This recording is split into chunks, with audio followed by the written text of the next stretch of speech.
Hello, everyone. I think we can go ahead and get started. I'm the only non-educator in my family, but I feel like it's one thing I need to say is like everyone should move up if you want to. Let's get close, all right? Good afternoon, and welcome to the memorial service for Mr. Loyd Ramsey Hepburn. Thank you all from the bottom of my heart for being here. Uncle Loyd was a man who valued family in the grandest sense, so your presence at this moment is invaluable. I just want to remind you all to silence your phones. One of my favorite Uncle Loyd quotes was, "It's better to be seen than viewed," but today it's better to be seen than heard. Before we move on, real quick personal reflection on my relationship with Uncle Loyd. He was always a man who was willing to give advice, consult, and anything else I might need. And I can remember one time specifically telling him, like, "Thank you so much, this means a lot." And he was like, "Listen, I've been really fortunate in my life, and so when I have opportunities to give back, I do that. And all I ask in return is that you do the same in whatever way that means for you." And honestly, that has, in my life, that has been the impetus for much of like the community engagement work I do, community service work I do, anything involved in anything in my community. A large part of that is because Uncle Loyd was essentially like, "Pay it forward, dude. That's the only thing I'm asking for here." So, and I carry that with me, and I will continue to carry that with me, and I hope that my kids carry that with them. All right. We will move on to the obituary reading with Miss Brianna Mitchell. Good afternoon. Good afternoon, say it back. Okay. Loyd was born in Montego Bay, Jamaica, raised and educated in Kingston. He spent many childhood holidays at Lucky Hill, the family home in Montego Bay, and he considered that his home. But he was destined to travel and left Jamaica in his teens to go to England, where he lived for 10 years. He met his wife Iris there and later moved to Canada. When Iris joined him, they were married in Toronto. After a vacation in Jamaica, they moved there, and Loyd traveled around the West Indies as a sales director for a Canadian company. He was very well liked by all of his customers, as we know. When he retired, he continued to travel, having homes for a while in England and Spain. He made his final home in South Carolina to be close to family. In the last few months, his health deteriorated, and he accepted it. Two doctors who discussed his health with him both remembered something he said near the end. "I've had 86 good years. I'm satisfied with that." Uncle Loyd lived life to the fullest, as we all know, and the overarching theme of his life was enjoy it all. So I think that we all should take with us that same sentiment. So order the foie gras, enjoy the Bordeaux from Saint-Emilion, and love your family as much as you can, because time is precious.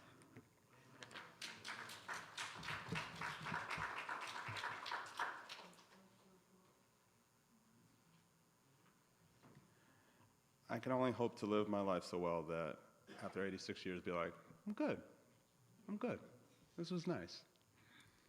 All right, up next is a personal reflection by Daniel Mitchell.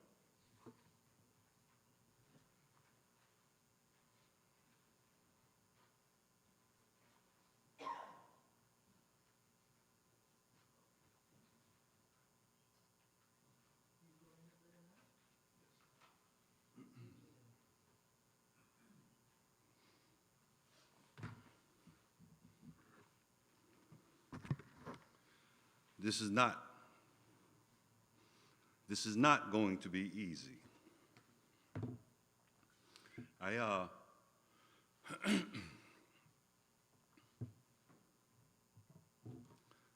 spent a little bit of time writing what I wanted to say today. And it started out by me telling his life story. That's not the way it works. If you're here today, you already know that story. Trying to find words to describe my cousin and my best friend. I came up with pages and pages of pronouns to describe him. I don't think I've ever heard a mean word come out of his mouth. The harshest thing he ever said about anybody, he might have called him an idiot. But, yeah, I saw some hands go up. You all know who you are.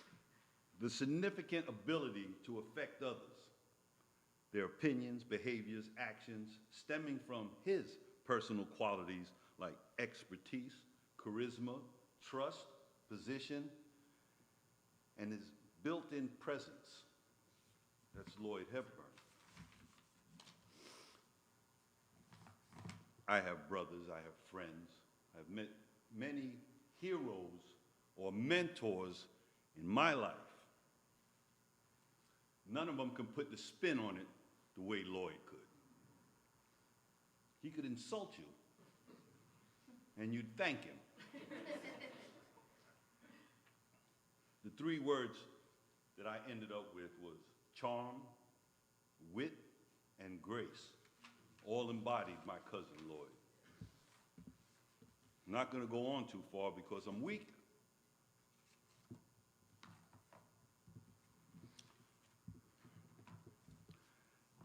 Loyd had a friend, has a friend. Some of you know Gordon. So Gordon has asked me to read something because travel was not available to him. So he says, "My name is Gordon Smith. I've known Loyd Hepburn for over 30 years. He was both a friend and a respected business associate. I first met Loyd shortly after moving to the United States, and at that time I was on a mission to find some fresh ackee and was given a tip that there was a rather nice gentleman with a funny accent located in Pembroke Pines that had a very large tree in his backyard. That's when I knew Loyd must like ackee. Since then, my wife Diane and I, along with our children Trish and Chad, developed a wonderful friendship with Loyd and Iris. We shared many great times, dinner parties at our homes, vacations in Beaver Creek, Colorado, New Year's celebration, and many other fond memories. Loyd was a skilled businessman and salesperson. I don't even feel like I'm saying goodbye to this guy, like he's going to come through the door and say something to me.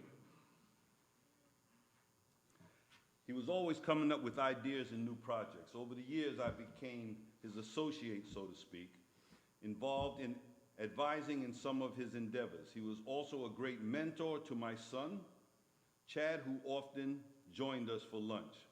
Whether talking about business or just enjoying company, our conversations usually involved some laughter. Loyd always had a cheerful personality. He was very optimistic.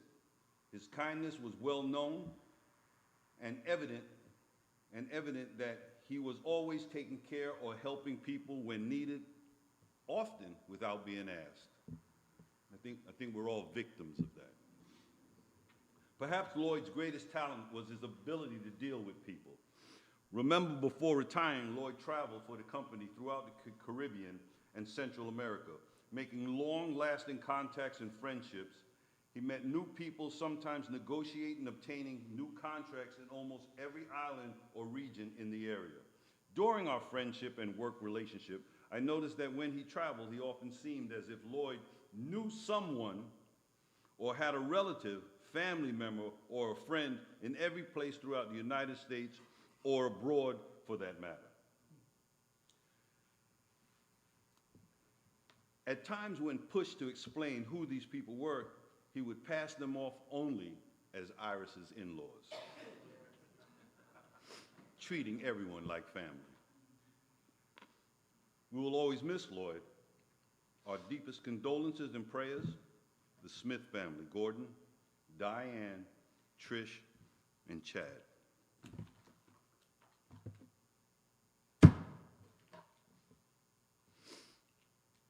His line was always, "What can I tell you?"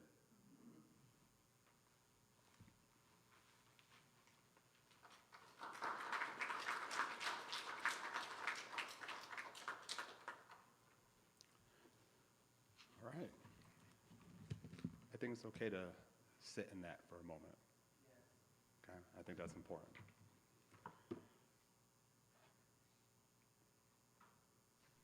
All right, I'm going to invite Maya Burgos to recite a poem.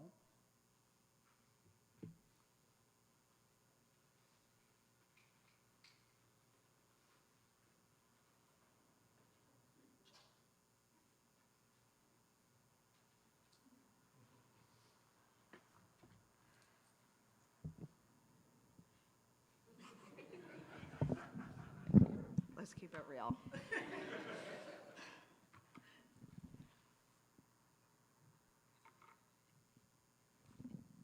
It is an honor to be here to celebrate an incredible life.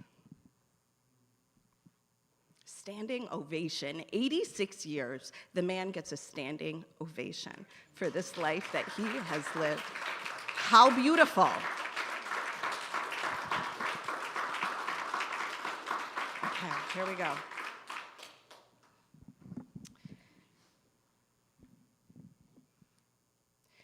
When great trees fall, rocks on distant hills shudder.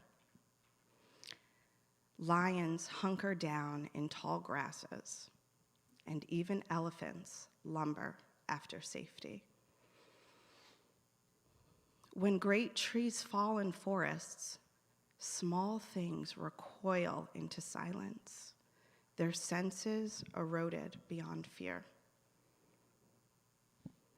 When great souls die, the air around us becomes light, rare, sterile.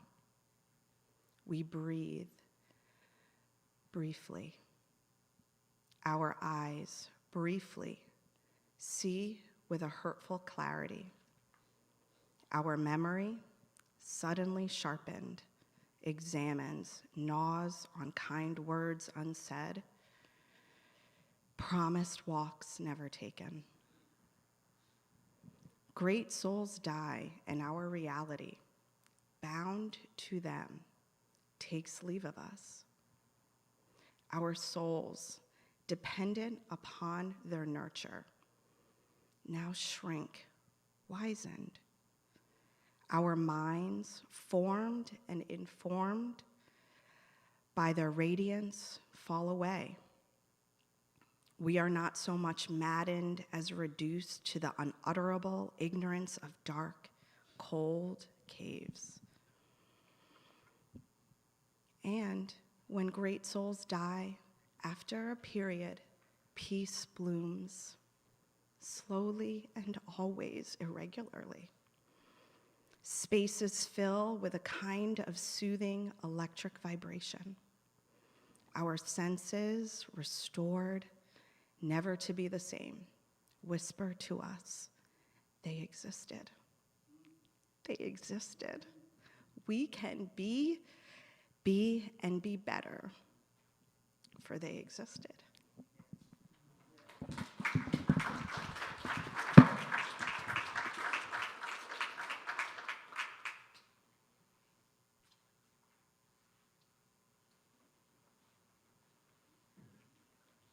I'd like to invite Vanessa Mitchell up to recite a poem.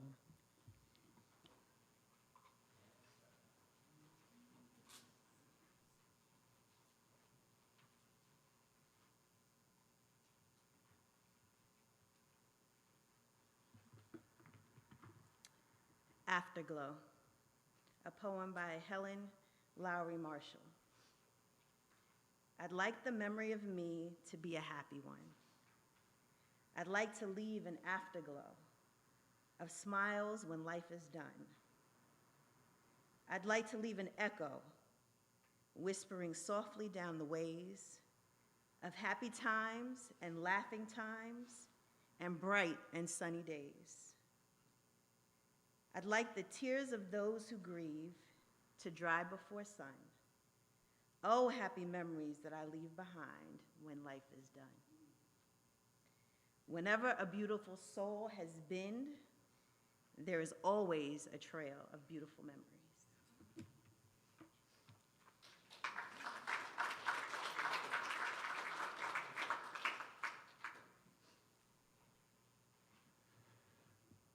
Next up, Stan Slovan is going to provide a personal reflection.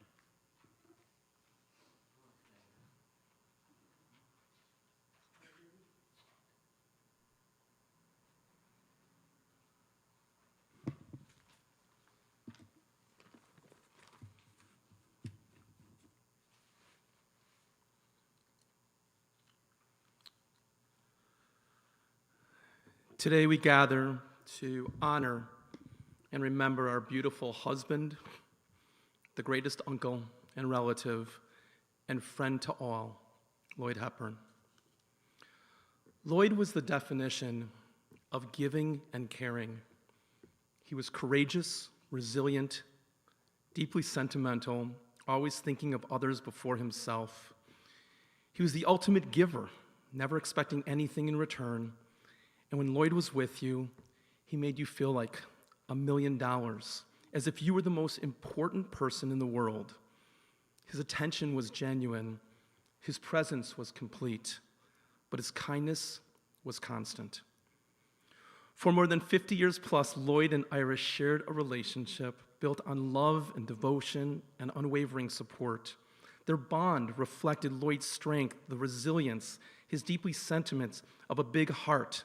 It was a true partnership, one filled with respect, care, commitment, and it was something to admire and something we all are grateful that we had the chance to witness. Loyd was a man of virtue and high moral standards. When you were in the room with Loyd, man, the focus was never on himself, it was always on you. He wanted to know what was going on in your life. He wanted to have a conversation. He wanted you to visit. He would call long distance. He'd stay on until whenever. He'd be around the dinner table with you, sitting in the den. Loyd had a way of making that moment sparkle, and his warmth and energy lit up every space he entered. Loyd and Iris were always wonderful to my family. Loyd treated Joshua and Abby like they were his own, offering them constantly encouragement, wisdom, hope, inspiration. Both of my children, like all of us in this room, we truly loved him. He believed in all of us. He lifted us up. He gave us confidence, and that was simply just being Loyd. He was also incredibly kind to Jody, my wife. I remember being in England during the birthday party, and our bags were left at British Airways, and we had no clothes for the week. And everyone was dressed in tuxedos and gowns, and we were in jeans and a t-shirt. And he made Jody feel like a royal family. It was incredible. She truly felt that Loyd was her Uncle Loyd. And Irene, who I work with for over 25 years, who has known Iris and Loyd, they've always been wonderful and made her feel also part. Always calling her darling, sweetheart, all gonna be okay? How's the market? How we doing?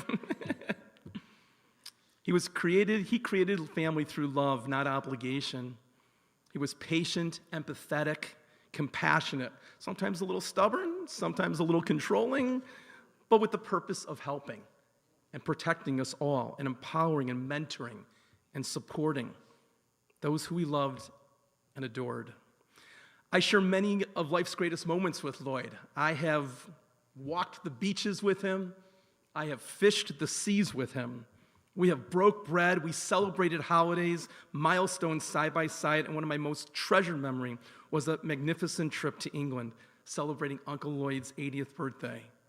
It was such a beautiful celebration of life.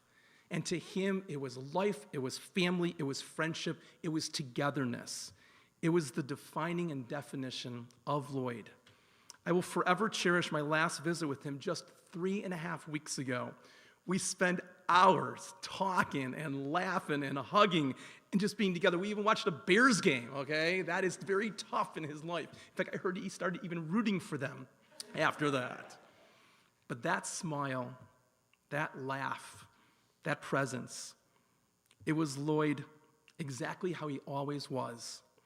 I had the pleasure of working with Loyd for almost 30 years. He reminded me, work hard because you are supporting my Social Security. I am glad I am not alone. I still remember how he insisted, and I thank Iris for this every day, how he insisted on meeting me. You meet me in O'Hare at the American Airlines Executive Lounge, because that's how I do it. I do things face to face. I want to see that person. I want to talk to that person. I want to know who's going to be with me, because it may be for 30 plus years. That was Loyd, personal, intentional, genuine, and over time he became not just colleagues, as you all know, but great friends. And then after every call, as Danny mentioned, every visit, those famous words, "I'll see you soon, my brother. Godspeed. Love to all."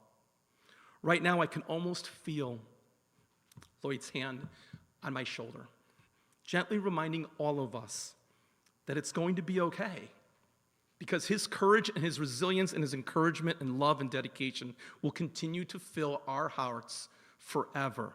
Loyd worked hard for his family. He was supportive and protective, deeply loving, but he was present in all of our lives. And his beautiful light will continue to shine on us, and his glow will warm our hearts forever. We lost our gentle giant, the generous man whose gift of giving elevated everyone around him. Loyd wasn't worried about legacy. What mattered most was making sure the people he cherished knew how proud he was of all of us. He made us laugh. He reminded us that life could be complicated. The world could be challenging, but just try to do our best. Try to do our best. Loyd always did his best. He was amazing as a spouse. He was an amazing, incredible uncle and relative to all, but he was the greatest friend to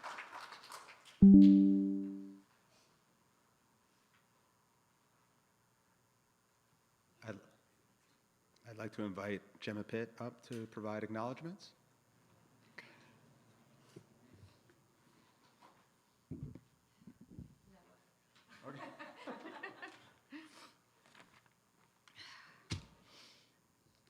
Okay, bear with me. It's really special to see so many of you here today to celebrate Loyd's life. But Auntie I has had so many lovely messages from friends all over the world expressing their sadness. Too soon to cry. And she has asked me to share a few of them for you. They all, without fail, talk of what a gentle and kind man he was. Nicole in Canada said, "He was such an incredible man who brought laughter, inspiration, and love to me and so many others. And it's a sign of the man when he's good friends with his bank manager, Debbie, who said, Loyd was such a kind, sweet man. He was one of my favorite customers, and I was always happy to hear his voice. And Julie Ray was too. I loved his sing-song voice and could listen to him speak for hours. And his laughter was joyous and infectious. And as a businessman, Loyd earned respect and love throughout his career. Tony Massoud said, I have known him to be a man of integrity who conducted business with the highest ethical standards. But, as we all know, Loyd came as one half of a whole. And as Donna beautifully put it, I'm so very sorry, Iris. You both had such a wonderful love story together. But I think Renee rounds this up perfectly for me. He was a remarkable man whose kindness, wisdom, and presence left a lasting impact on all who knew him. We couldn't include all your messages, but believe me, we appreciated them all very much. Loydie, this one's from me. I'm trying to navigate a world without a Loyd in it. Some days good, some days better. This is not one of the better ones.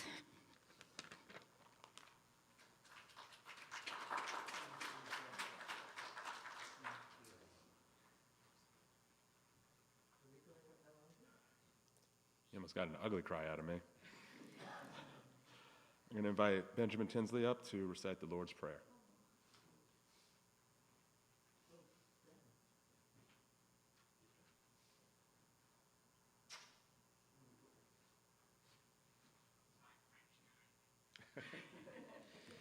Bonjour.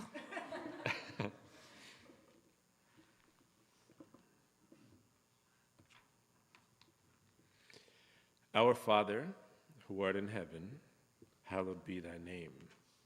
Thy kingdom come, thy will be done, on earth as it is in heaven. Give us this day our daily bread, and forgive us our trespasses, as we forgive those who trespass against us. And lead us not into temptation, but deliver us from evil. For thine is the kingdom, and the power, and the glory, forever and ever. Amen.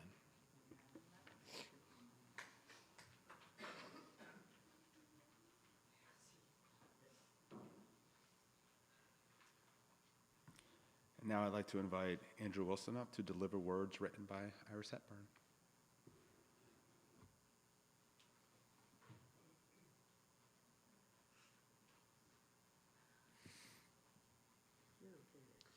Need to find the words.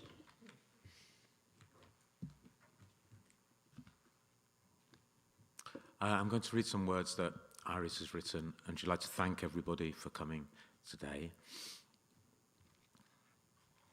If God made a good, perfect person with human frailties, Loyd would be near the top of the list.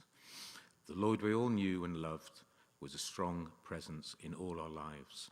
He was kind, patient, and had a gentle sense of humour, never complained or criticised, and gave advice freely from experience.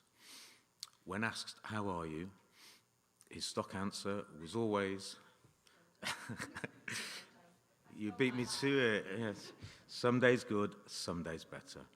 And most of you here were touched by his generosity and the twinkle in his eye, but he never looked for thanks. If he was quiet, it wasn't that he wasn't listening, he was thinking. He enjoyed good food, good wine, good company, and had funny stories to tell, with contacts all around the globe, customers and friends who he never lost contact with, and that is the Loyd that we will all remember. Many, many thanks to the family who have put so much effort into arranging this service, and to those who came out of love for Loyd. Remember him as a loving being in your lives, and never lose sight of him. Keep him in your hearts. We were all privileged to know him. Thank you, Andrew. Thank you for coming.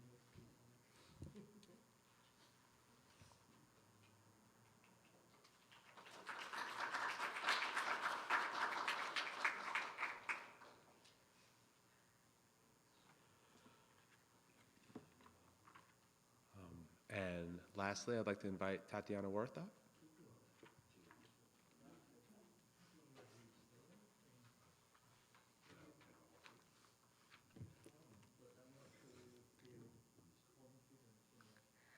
All right, everyone. On behalf of Iris, thank everyone for coming today, both here in person and virtually. Loyd's touched a lot of lives, and he will always be missed. But one thing I think I can channel Loyd here for is, while we're all mourning, I think he'd still want us to remember to laugh and to celebrate all of the Loydisms he shared with us all throughout the years. I think my personal favorite is when he told me, as a joke, to remember to, yeah, sorry. One of the things that will stick with me that I've actually shared with a lot of my classmates is, while in this current state of education I'm in, that I may be a little bit too poor to afford some principles, but to remember for later to hold them. But to lighten up the mood a little bit, we're gonna have a reception for Loyd where we're gonna continue to celebrate his memory, have some good laughs and some good food at the Palmetto Club on 1231 Sumter Street, and it's starting at 2 p.m. And again, thank you everyone for coming and sharing in Loyd's memory.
this is always rough. I think about, you know how they say that, to people say like, oh, I live vicariously through this person. In these types of situations, I think that he can live on vicariously through us. Don't stop saying his name. Don't stop telling his stories. Don't stop reciting his quotes and giggling in the corner about them, all right? Don't stop being kind. Don't stop living in a way that would continue to make him proud, so that when he is meeting his friends and family all over the globe, he's bringing up your name and saying, I'm just so proud of them, okay? That's how he can live on vicariously through us. All right? Amen.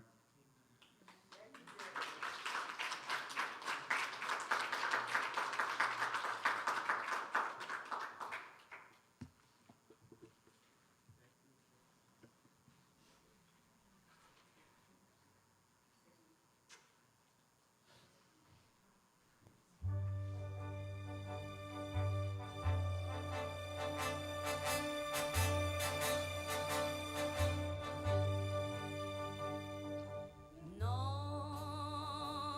rien de rien. Non, je ne regrette rien. Ni le bien,